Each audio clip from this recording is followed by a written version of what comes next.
മലയാളികൾക്ക് ഏറെ പ്രിയപ്പെട്ട ഒരു നടി തന്നെയാണ് ഐശ്വര്യ ലക്ഷ്മി. കുറച്ചു നാളുകളായി സിനിമാ ലോകത്ത് നിന്നും മാറി നിൽക്കുന്ന താരം പൊതുപരിപാടികളിലൊക്കെ വളരെയധികം സജീവമാണ്. ഇന്നിതാ തിരുവനന്തപുരത്ത് ഒരു ജുവലറി ഉദ്ഘാടന ചടങ്ങിൽ നടി ഐശ്വര്യ ലക്ഷ്മിയാണ് പങ്കെടുക്കാനെത്തിയത്. ഉദ്ഘാടനത്തിന് നടി ധരിച്ചിരുന്ന വസ്ത്രം ഇപ്പോൾ ഏറെ വിവാദത്തിന് വഴിവെച്ചിരിക്കുകയാണ്. നേരത്തെ തന്നെ വസ്ത്രധാരണത്തിന്റെ പേരിൽ പലപ്പോഴും വിവാദത്തിന് ഇരയായിട്ടുണ്ട് താരം. അന്ന് താരം പറഞ്ഞത്, ഞാൻ എന്ത് ധരിക്കണമെന്ന് ഞാനാണ് തീരുമാനിക്കേണ്ടതെന്നും മറ്റുള്ളവർ എങ്ങനെ കാണുന്നു എന്നതിലാണ് കാര്യം എന്നാണ് ഐശ്വര്യ അന്ന് ഈ ഒരു കാര്യത്തെക്കുറിച്ച് പറഞ്ഞത്.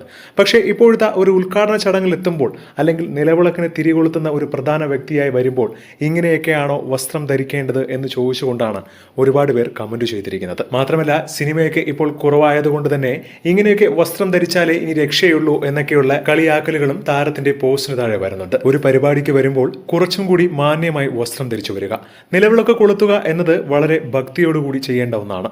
വളരെ മോശമായി പോയെന്നും ഇങ്ങനെയൊക്കെ ആരെ കാണിക്കാൻ വേണ്ടിയാണോ വരുന്നത്, പുതിയ അവസരങ്ങൾക്ക് വേണ്ടിയാണോ എന്നുള്ള ചോദ്യങ്ങളാണ് സമൂഹ മാധ്യമങ്ങൾ താരത്തിന്റെ വീഡിയോയ്ക്കും പോസ്റ്റിനും താഴെ വരുന്നത്. പക്ഷേ ഇതിനോടൊന്നും താരം ഇതുവരെ പ്രതികരിച്ചിട്ടില്ല. എന്നാൽ ഒരു സെലിബ്രിറ്റിയായ അവർ എന്ത് വസ്ത്രം ധരിക്കണമെന്ന് അവരാണ് തീരുമാനിക്കേണ്ടതെന്നും ഈ ക്യാമറയും പിടിച്ച് നടക്കുന്നവർ പല ആംഗിളിലും ഫോട്ടോകളും വീഡിയോകളും എടുക്കുന്നത് കൊണ്ടാണ് മറ്റുള്ളവർക്ക് മോശമായി കാണുന്നത് എന്ന് ഐശ്വര്യയെ പിന്തുണച്ചുകൊണ്ടും ഒരുപാട് പേരാണ് എത്തുന്നത്.